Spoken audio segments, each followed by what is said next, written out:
Have you always been a photographer?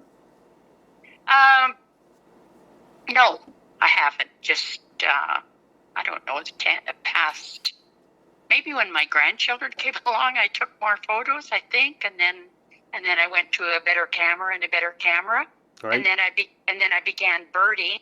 Mm-hmm. So then I went to the big lens for that, because everyone knows in the bird groups that if you don't have a photo, your story is doubtful. So it's good to have a camera along with you. Oh yeah. It's there's a rare bird to be seen at times. Oh yeah, you got to be prepared for that shot when it comes, for sure. Yes, right. Did you ever take any lessons in photography? I took one. Oh yeah. Just one, yeah. And that was because we were going to digital cameras, and I didn't have a clue about digital cameras. Mm-hmm. I still don't a whole lot, but I use it anyways. And so I just had the one class in that. But because I'm out hiking every day, I rarely miss a day, even in the winter. Right. So when you're using a camera every day for years and years, your eye just gets better. Oh yeah, that's the way it works. At what you're looking at, right? Yeah, that's what I tell people. If they want to get better, just keep shooting. Yeah, exactly. And that's funny, because I had went online in search of photography, and I can't recall his name, but a very famous wildlife photographer said that his best advice was just get out there and use your camera. So that's what I did. Yep. That's how I did it. Right on. What's your favorite? Is birding your favorite to shoot? My favorite, like, hobby activity? Well, for photography, anyways. Oh, for photography? Oh, wow,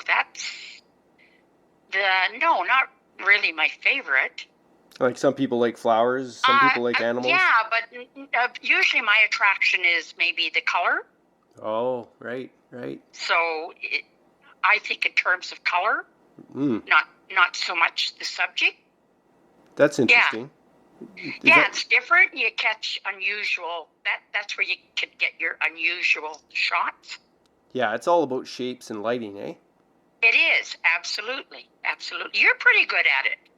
I've been trying for a long time. I think I started shooting to my parents' dismay in grade 5, something like that. Really? Oh, yeah. Wow, that long. Grade 6. Yeah. Yeah, I went through all those cheap little cameras and lots of blurry photos. I remember the first Polaroid one that I had, where I thought that was quite magical when the picture just popped out in your hand. Do you remember those? Yeah, I shot. I shot with my dad's until he said he got me one of these little 110s, and because he figured it'd be cheaper, and then he'd be picking up my my films from the processor, and it was all about chickens. Like the whole roll of chickens. And that's funny, because I love chickens too. I could actually photograph chickens. I love the look of them. Yeah, my favorite is a little tiny Canon camera that I have. Oh yeah. It's very small. There's no big lens on it. Right. But it can shoot birds. It can shoot eagles a long way off. Oh. It's absolutely amazing. It's very small. I could put it in my pocket. Well, the technology that they have these days, it doesn't have to be a 3-foot long lens. Exactly. And to buy a new cell and have a macro on it, that was unbelievable to me. Well, that's interesting. I'm curious to see how that works out for you, because I use my Canon with a lens that's macro, and it's really changed how I could, I like to put it on for close-ups of insects and flowers and stuff like that, and you can really get some interesting stuff there. Yes, there's a little bit of a field at the end of my street that runs along Chippewa, and it's full of wildflowers. And so I spend a lot of hours there, because there's dragonflies, all different colored beetles. Right. And I've got now so that I use the macro. Mm-hmm. And you get a really because I also paint, the macro is very valuable to me. Oh, I guess so. Because you can get that close-up of the color and... Textures. Yeah.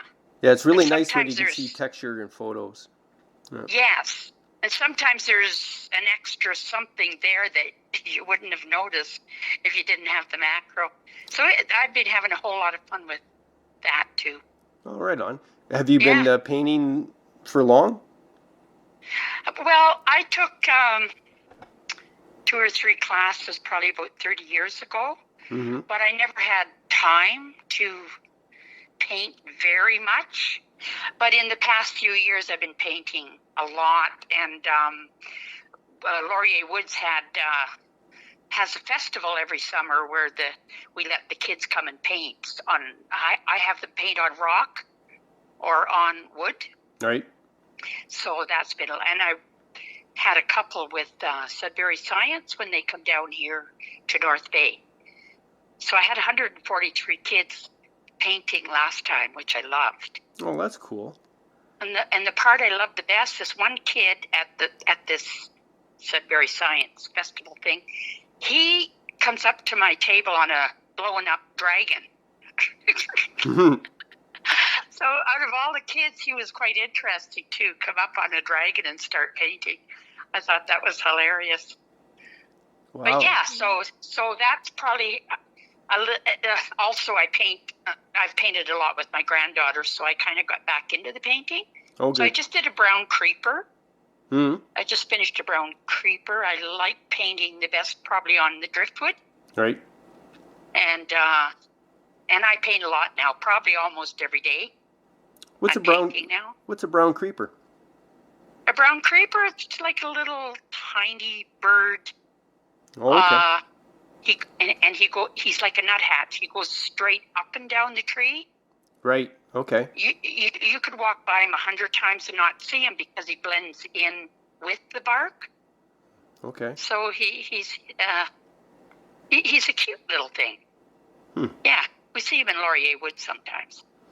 What is it that you get out of your photography and art? Well, I think any other artist would tell you that it's kind of just something inside that's telling you that that's what you have to do. There's just a satisfaction in doing that. But that urge is there to do it. So you paint. A lot of artists would understand what I'm saying. Oh no, I've heard it before in different different interviews. And I guess with everything, it's just to get better and better at it, right. to get it more realistic. So I think my best was probably the Red Wing I just did recently. He actually looks real, so that's probably your accomplishment too to work on. Well, it just feels good, I guess. Accomplishment. Oh, it does. Yeah. Oh, yeah, it does. It does. It's funny. You don't need anything else when you're painting. Yeah, well, it's funny how you can make yourself feel good by doing what you love to do. And accomplishing something, yeah, yes. Just the finishing. Just a matter of that you accomplish that, yeah. Yeah, it's a goal. Everyone needs some type of goal, right? Yeah. Now, have you entered other contests? Like you got this Conservation Authority Award coming up? Yeah, maybe years ago. There was one I saw online, but no, I don't usually. They had sent me a message, so I put those photos in. Right. But I don't, it's not something I do or look for, no. No. I'm not really interested in that part of it, but it was nice that I won. I suspect. And got a prize. Yeah, well, that's cool. You deserve some recognition because I think you're inspiring a lot of people from what I see you posting. That's probably my main goal. Oh yeah. That's probably my main goal is inspiring other people. I think because I was a geriatric nurse, I think of I'm always thinking of people that are, and there's a lot of them sitting at home. They don't have anyone. They don't have anything to inspire them or motivate them or make them feel good.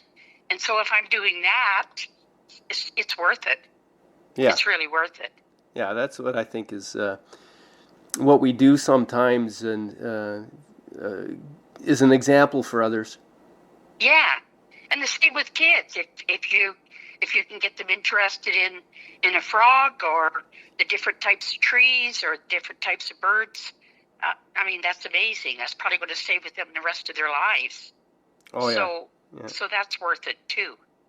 That's cool. Get them away from the video games that I also play.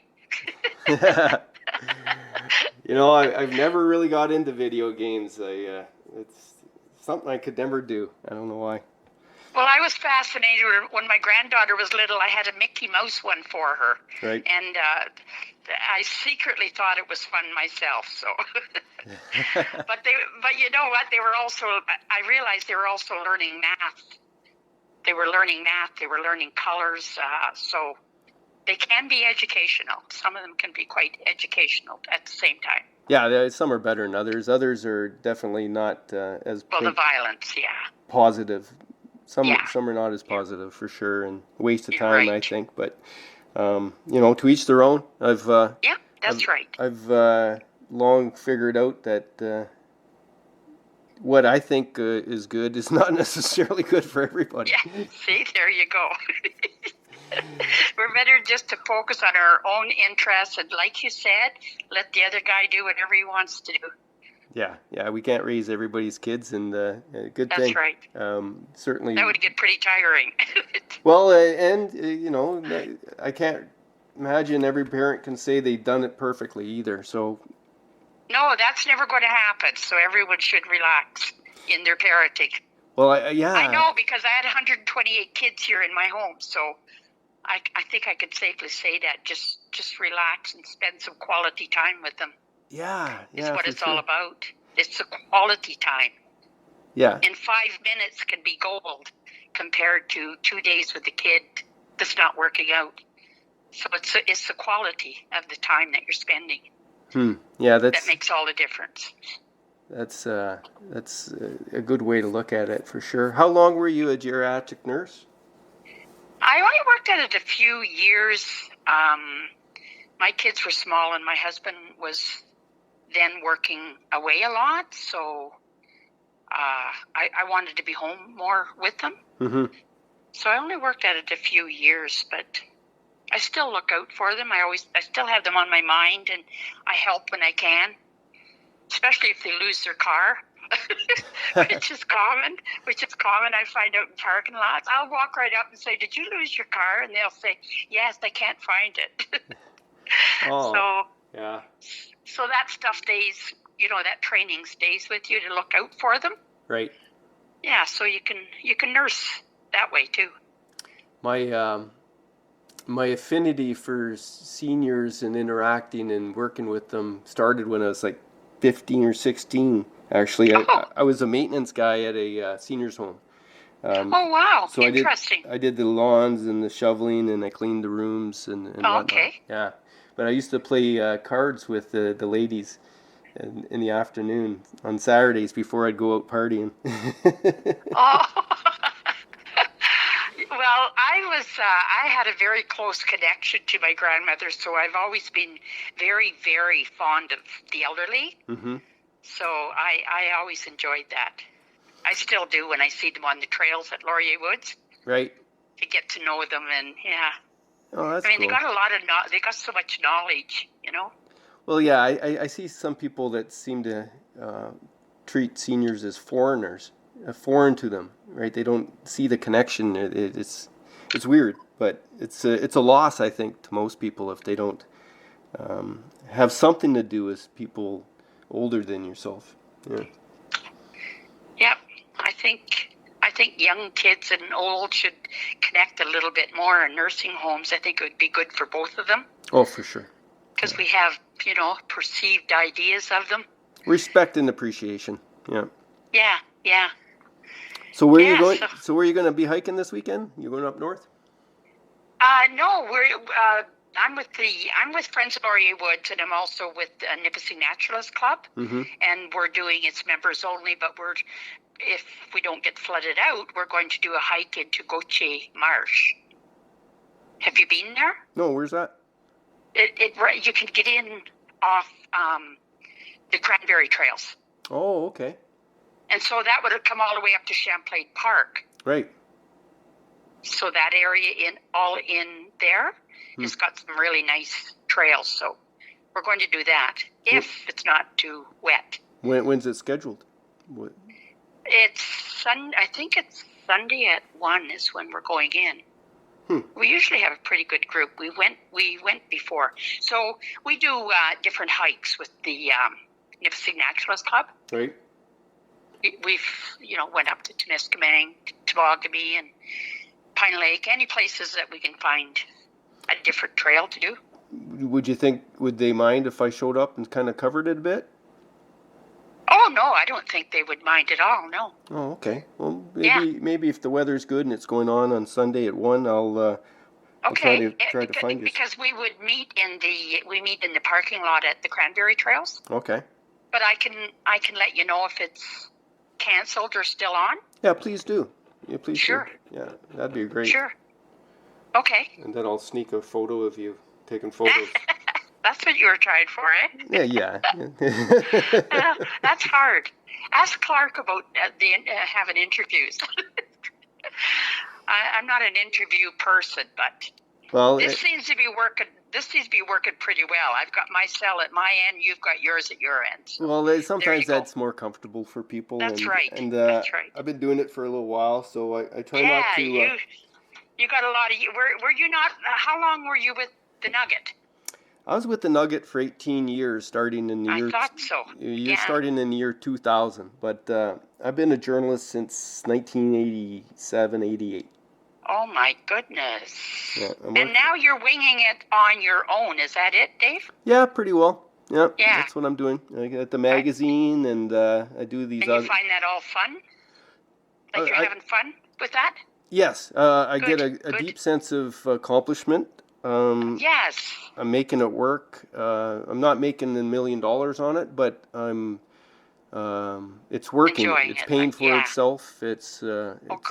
I'm entering my 3rd volume of my own iteration of the magazine, so. Oh, that's nice. It's nice to see. I've always wanted to have a nice quality magazine and I get to. I'm serving basically the older reading crowd. Yes. And I think that's important. Yeah, and they're liking that.